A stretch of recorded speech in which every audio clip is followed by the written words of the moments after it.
Hello and welcome to the Art of Being Human.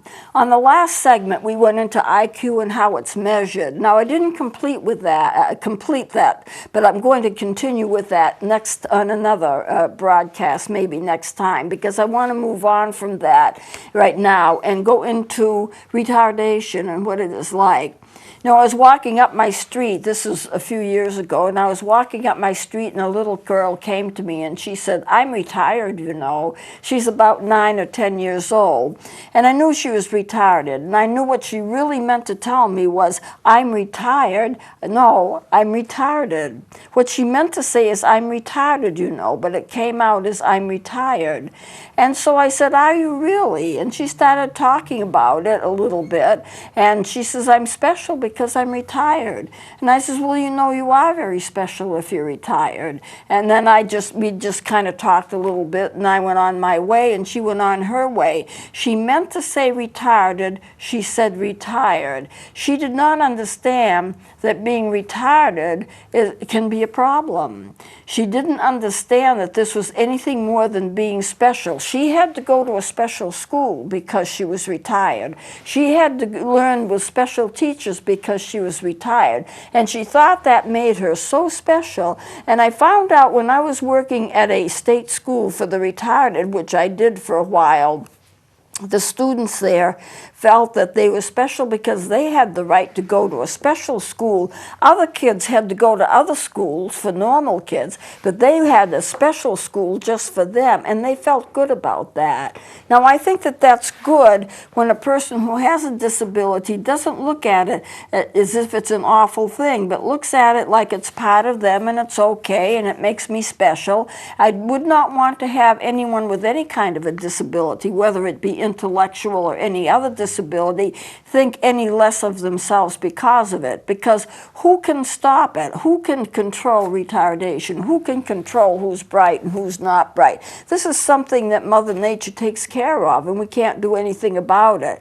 So what I'm going to do is talk about retardation first, because I'm focusing here on things that affect your ability to live a normal life, the things that will affect your personality, and certainly genius and problems with your IQ can affect it. But I want to go into retardation first because I think it has more of a difficult impact than genius does, although believe it or not, there are some problems with being a genius too. So let's look at mental retardation.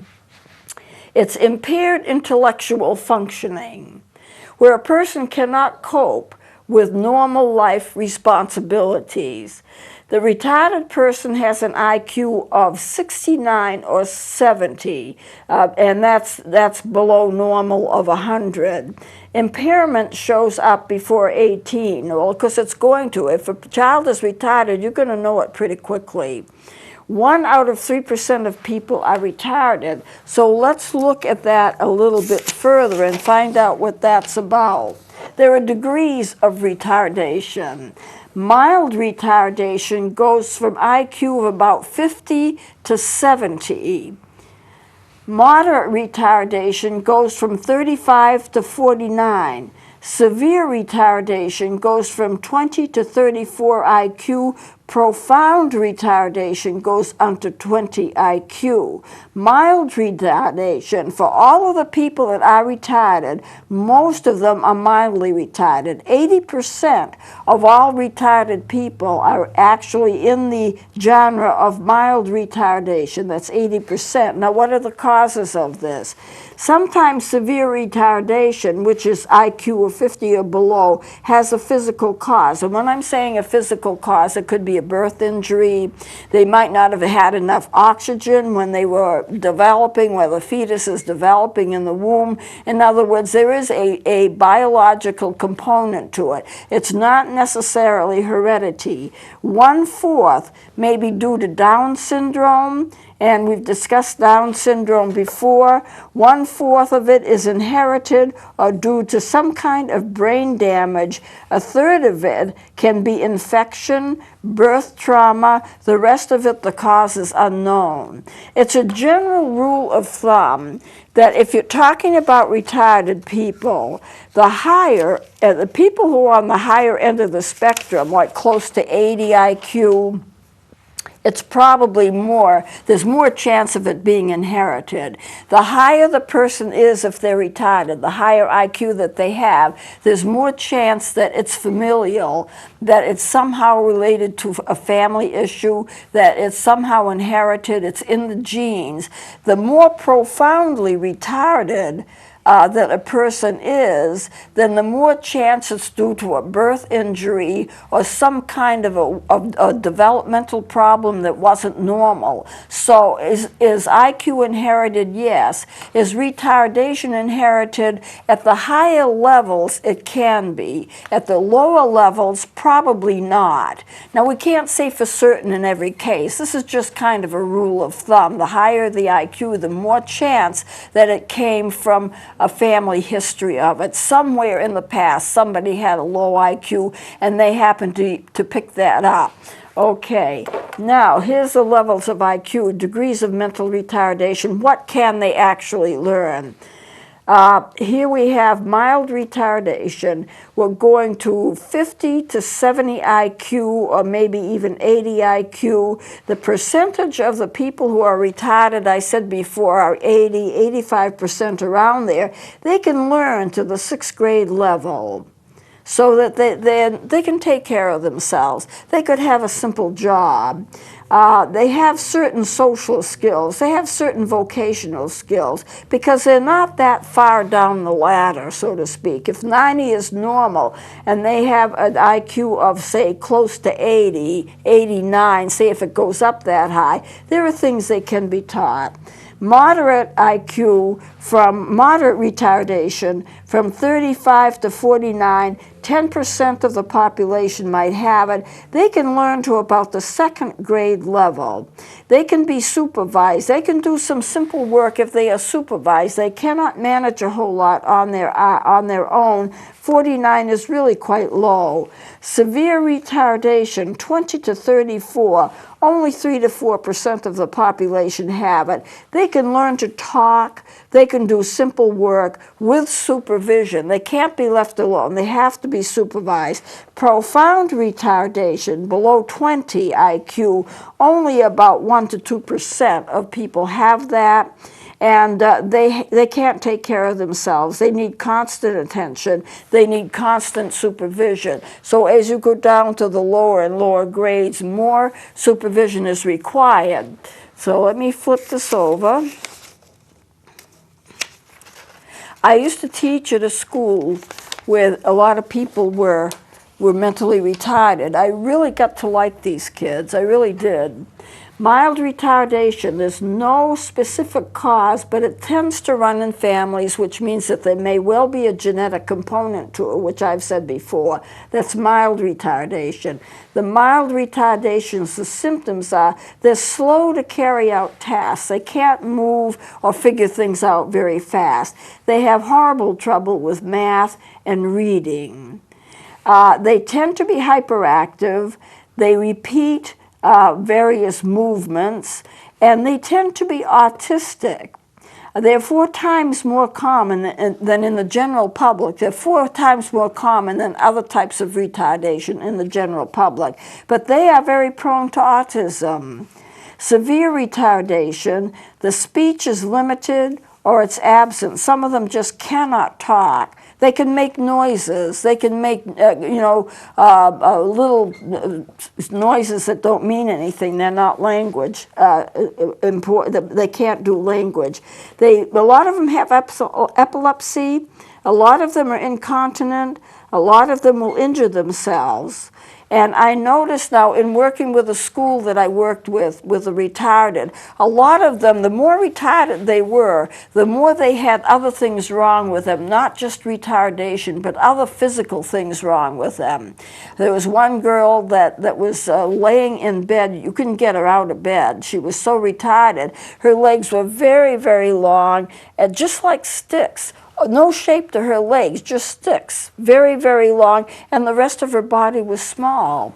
We had one child that had he's microcephalic actually, had a very, very tiny head, unbelievably tiny head. And of course, the rest of the body, he couldn't move. He wouldn't live very long. And because I've talked to you before about the hydrocephalic girl whose head was like this, very, very large head. So the severe retardation, they really have to be taken care of. They have all kinds of things wrong with them, physically, heart trouble. There's no cure. There is medication for epilepsy. There is counseling and special education. If you keep them at home, they can be very happy as long as they have a good, happy home life. One of the ways that we taught them, we had a special school for them. And we built a gas station, and it was almost a functioning gas station. It was quite large. You could take a toy, car, a reasonable car, and put them under, and they could give it gas and all of that kind of thing. Well, they learned all of their math skills, reading signs, doing everything, reading words, all by that gas station, and they loved it. They loved going to school. They loved the gas station, especially the boys. They had these fake cars that they built. They could roll them up, and they could say, I want 2 gallons of gas, so how do you teach them math? Well, if a gallon of gas is 25 cents and you want 2 gallons of gas, then how much do you have to pay for 2 gallons of gas? If 1 gallon of gas is 25 cents, well, it would be 50 cents.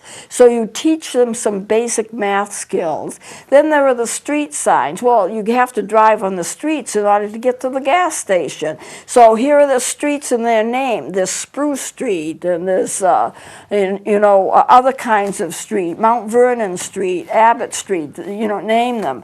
And they learn how to read the signs. They learn how to read how fast and how slow they can go. This sign says 45 miles per hour. So how fast can they go? Well, they've got to be able to read 45.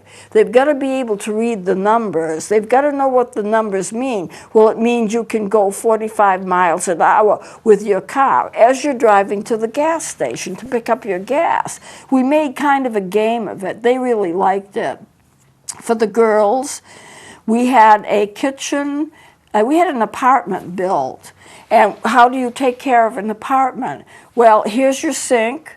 Here's your dishwashing liquid. Here are your dishes. Here's how you wash dishes. Now, for ordinary kids, they watch their parents do it all the time. They pick it up. Nobody has to teach them. But with these children, they had to be taught.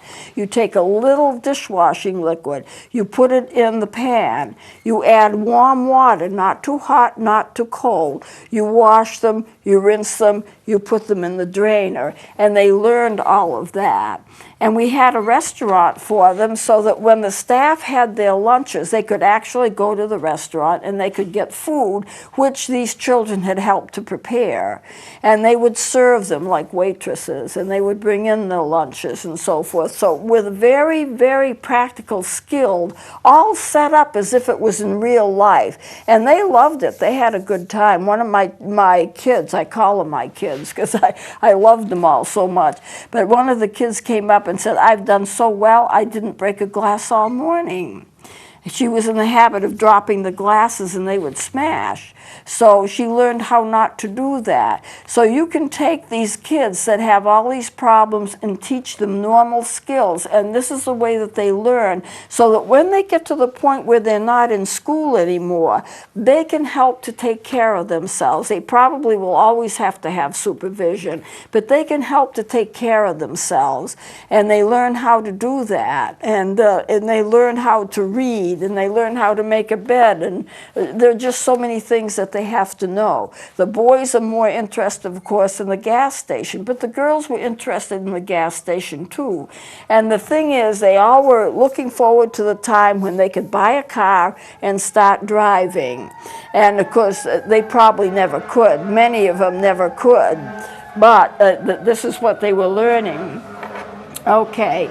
The characteristic of severely retarded persons, they can't understand language, they can't care for themselves, they may not eat or drink without help, they can't avoid danger, they will walk into traffic, and they will always need custodial care.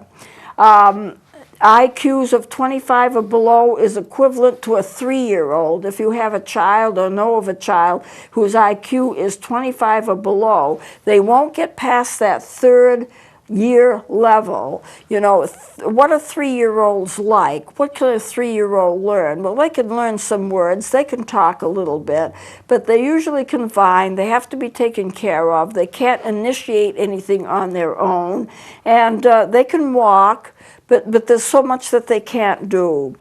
There are special schools to teach them. I've gone over that a little bit. They can learn to dress, they can learn to feed themselves, to bathe themselves to a certain degree, but they have to be constantly supervised, and they can never be self-supporting. 25 to 50 IQ, they will never be self-supporting. Okay, the characteristics of the mildly retarded, and this is going to be IQs 50 to 70, they'll have a mental age of about 3 to 7 years. You know, 3 to 7 years. You have your physical age and you have your mental age. Your mental age may be far below your physical age. So they can learn to a level of about the 4th grade. They can learn to be self-supported. They can do cleaning and things like that. They can help in farms, probably pick vegetables or things like that, but they will never be able to understand legal obligations. They won't be able to think abstractly at all. They're very, very limited in what they can do. So this is what I want you to know. We're getting close. I don't have too much that I want to. I'm ready to start superior IQ, but I don't want to do it right now because I want to start it and be able to finish it. Those are the characteristics, though, of people who are retarded to more or less degree. So how do we take care of them? This is a problem if a person has a child that's retarded and they have to work. What about a single mom? Well, if they can go into daycare or something like that so they can be taken care of, it's not impossible to keep a child at home. But sometimes if they're violent, most of them are not, but some of them are, then you have to look for special programs for them in order to handle the violence.